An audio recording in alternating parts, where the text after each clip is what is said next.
Believe it or not, this unassuming warehouse complex in Washington State is home to over 30 wineries. It's the harvest. Tons of grapes are coming in, creating what one winemaker calls the perfect storm. This is News on Main, your connection to small business. This season, winemaker Chris Gorman has driven 70 tons of grapes from vineyards on the sunnier side of the state to his warehouse winery in the Seattle suburb of Woodinville. Outside was just buzzing with activity and people. What's that process? So we take the grapes, they're in about half-ton bins. To pull the stems off of it, we gotta crush the grapes a little bit, kind of put it in our fermenting bins. We have to add yeast. We punch down twice a day. We do a little bit of our own secret process. And then truly we'll just go into these barrels and rest here for about 18 months until we decide to blend it and start bottling. After 20 years of working in the wine industry, Chris decided to do a little experimenting on his own.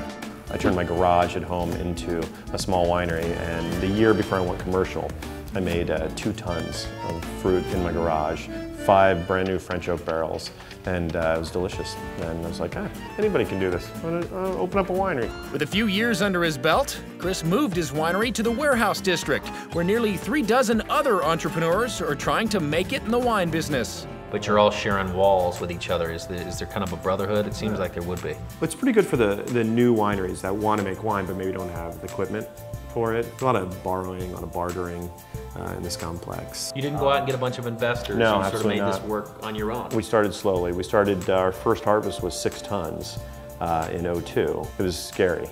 But now, yesterday we brought in 24 tons alone, just in one day, and I slept like a baby.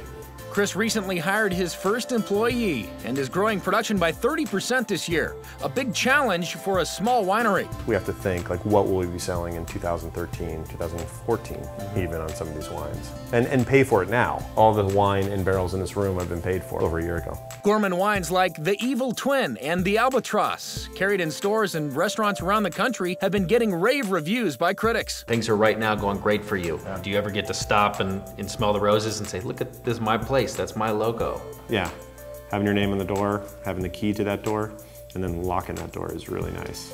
Yeah, for sure. That's definitely one of the best things about having a business. And that's your News on Main, your connection to small business. Thanks for watching. Where is everybody? Hey guys, can't do all this myself.